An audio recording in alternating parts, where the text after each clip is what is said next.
بسم اللہ الرحمن الرحیم۔ ہوش میں آنے کے بعد بی سب کو حیران نگاہوں سے دیکھ رہی تھی۔ اس نے سجاد صاحب کو حیران نگاہوں سے دیکھا۔ ابا آپ کب آئے اور یہ سب لوگ ہمارے گھر پہ کیا کر رہے ہیں؟ راستہ بیگم کو بیٹی کو ہوش میں دیکھ کر کچھ سکون ہوا۔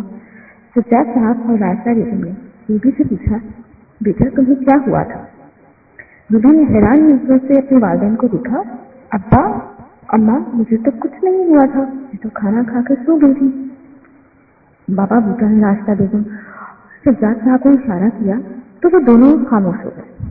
بابا بوٹا اور باقی سب بھی روبی کو حیران چھوڑ کر کمرے سے باہر آ گئے۔ باہر آ کر راستہ بیگم اور سجاد صاحب نے بابا بوٹا سے پوچھا، بابا جی یہ کیا ماجرا ہے؟ کیا ہوا ہے ہماری بیٹی کو؟ اس کی یہ حالت کیوں کر دی؟ بابا بوٹا نے کہا، مجھے ایک دن دیں، مجھے پتا کرنا ہے کہ کیا ماجرا ہے۔ ایک وظیفہ کرنا ہوگا مجھے، تب بھی پتا چلے گا کہ یہ کیا ماجرا ہے، کیونکہ روبی بیٹی کو جان کا خطرہ ہے۔ بابا بوٹا کل شام میں آنے کا کہہ کر چلے گئے۔ جب تک میرا وظیفہ ختم نہیں ہو جاتا آپ روبی بیٹی کو سونے مت دینا۔ اس دن روبی نے سونے کی بہت کوشش کی پر سجاد صاحب اور راستہ بیگم نے بیٹی کو سونے نہیں دیا، کیونکہ وہ بہت پریشان ہو گئے تھے بیٹی پر جان کا خطرہ ہے سن کر۔ کل شام میں بابا بوٹا ان کے گھر آئے، ان کا وظیفہ مکمل ہو چکا تھا۔ انہوں نے راستہ بیگم اور سجاد صاحب پر جو انکشاف کیا وہ حیران کن تھا۔ بھائی صاحب مجھے اپنے وظیفے سے یہ معلوم ہوا ہے کہ روبی بیٹی پر جنات کی دنیا کے دونوں کا اثر ہے۔ وہ دونوں روبی پر عاشق ہو گئے ہیں اور وہ روبی بیٹی کو چھوڑنا نہیں چاہتے۔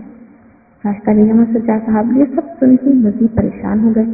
انہوں نے بابا بوٹا سے کہا، بابا جی اس کا کوئی حل ہے؟ راستہ بیگم نے تو روتے ہوئے باقاعدہ ان کے سامنے ہاتھ جوڑ دیے تھے۔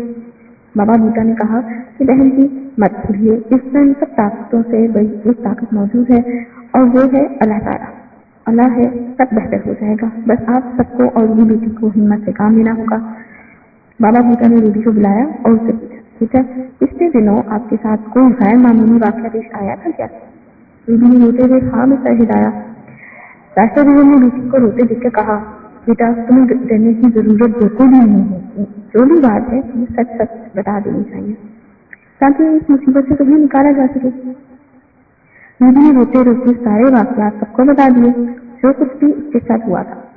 بابا بوٹا نے سب سن کے روبی سے کہا، بیٹا آپ پریشان نہ ہوں، اب آپ کو جو بھی بتاؤں گا اس کو وہ آپ باقاعدگی سے کرنا ہوگا۔ شرط یہ ہے کہ آپ کو ڈرنا نہیں ہے، خود کو مضبوط کرنا ہے، ہمت اللہ آپ کو دے گا اور انشاءاللہ آپ ٹھیک ہو جائیں گے۔ انہوں نے روبی کو ایک بڑا ہوا کاغذ دیا اور کہا، بیٹا یہ ایک وظیفہ ہے، آپ نے بلا ناغہ باقاعدگی کے ساتھ کرنا ہے اور نماز ادا کرنی ہے اور 7 دن تک ہر نماز کے بعد یہ وظیفہ پڑھنا ہے۔ اور پھر وہ سجاد صاحب سے مخاطب ہوئے، بھائی صاحب آپ نے 7 دن تک باقاعدگی سے بیٹی کو میرے پاس دم کے لیے جانا ہے۔ سجاد صاحب نے اس بات پر صحیح لایا۔ اگلے دن روبی پھر سے اپنے پرانے معمول کے مطابق فجر کے وقت اٹھی۔ راستہ بیگم بھی اٹھ چکی تھی، دونوں ماں بیٹی نے ساتھ وضو کیا، پھر نماز ادا کی۔ راستہ بیگم کی تو نماز ادا کر کے گھر کے کاموں اور ناشتہ بنانے میں مصروف ہو گئی۔ روبی نماز ادا کر کے وظیفہ پڑھنے لگی۔ وظیفہ پڑھ کے اس نے قرآن پاک کھول لیا۔ یہ اس کا معمول تھا، فجر کی نماز کے بعد وہ قرآن پاک کی تلاوت ضرور کرتی۔ اس کی آواز میں ایک روح پرور احساس تھا۔ وہ قرآن پاک کی تلاوت کرتے ہوئے مدہوش ہو جایا کرتی تھی اور اس کی تلاوت سننے والا بھی اس کی آواز میں کھو جاتا تھا۔ جیسے ہی اس نے قرآن پاک کھول کر تلاوت قرآن پاک کا آغاز کیا، اسے ایسا لگا کہ کوئی پرندہ نہ چیز اس کے جسم سے پھڑ پھڑا کے نکلی ہے اور ہوا میں تحلیل ہو گئی ہے۔ اس نے قرآن پاک پر جھکا ہوا سر پر اٹھا کر دیکھا تو وہاں کچھ نہیں تھا۔ اسے لگا شاید اس کا وہم ہے، اس نے پھر سے تلاوت شروع کر دی۔ اس بار اسے ایسا لگا کہ وہی پرندہ نما چیز پھڑ پھڑا کے دوبارہ اس کے جسم میں واپس داخل ہو گئی ہے۔ اس بار اس نے سوچا کہ اگر یہ وہم ہے تو اتنا حقیقی کیسے ہے؟ پورے کمرے میں وہ اکیلی تھی، اس پر خوفزائی ہونے لگا۔ اس نے بنا دیر کیے باہر کی طرف دوڑ لگا دی۔ راستہ بیگم، سجاد صاحب اور باقی سب صحن میں بیٹھے ناشتہ کرنے میں مصروف تھے۔ روبی دوڑتے ہوئے باہر صحن میں آئی تو سب سے دیکھ کر ڈر گئے۔ راستہ بیگم تو بوکھلا کر بیٹی سے پوچھا، کیا ہوا؟ روبی نے ساری بات کی ماں سے گوشت گزار کر دی۔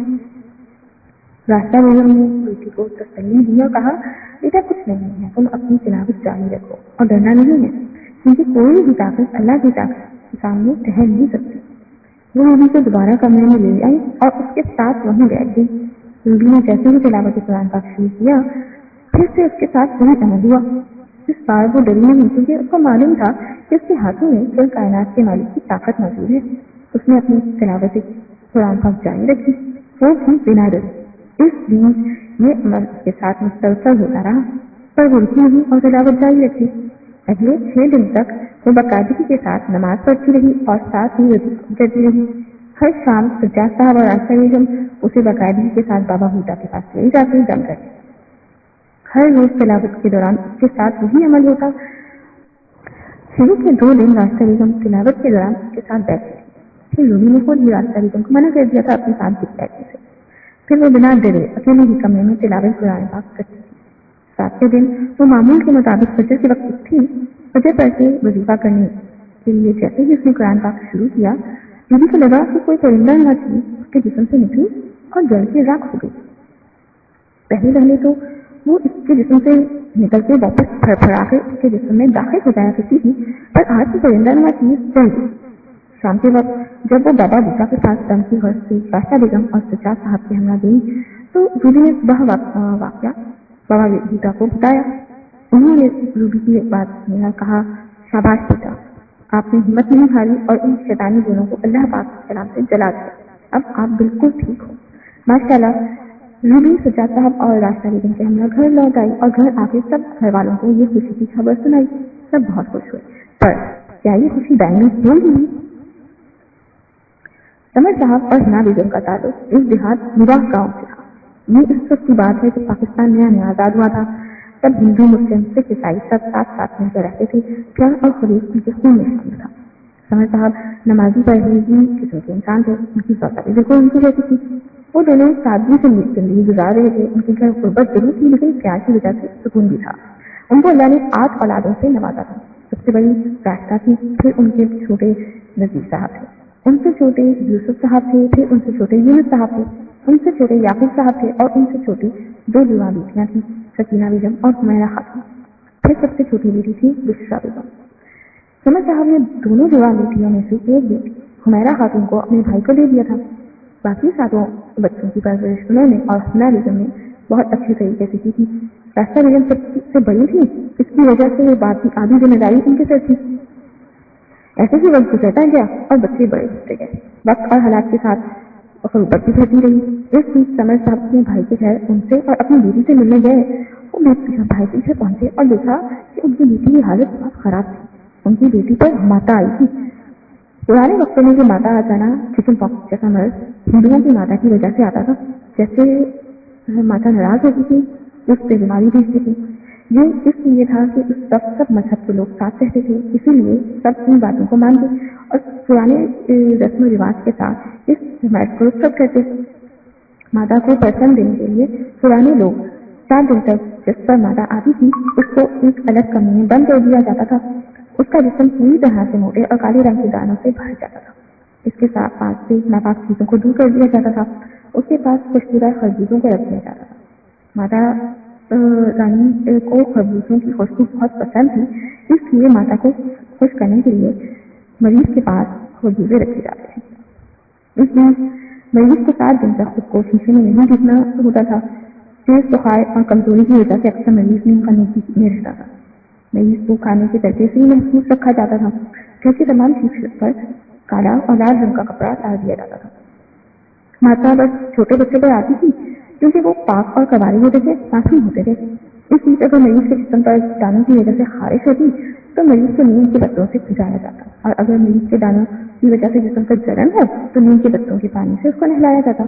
7 दिन मुकम्मल हो जाने पर रस्म के हिसाब से पाक वाली लड़कियों को बुलाया जाता, फिर उनके हाथों पर मेहंदी लगाई जाती, फिर उनके हाथ में 1 रुपए के सिक्के रखे जाते और आखिर में दिल के मीठे चावल बनाए जाते और लोगों के घरों में दफन कर दिए जाते। समर साहब ने जब बेटी की हालत देखी तो वो दंग रह गए। उन्होंने अपने भाई से पूछा कि ये क्या हालत हो गई मेरे बेटी की।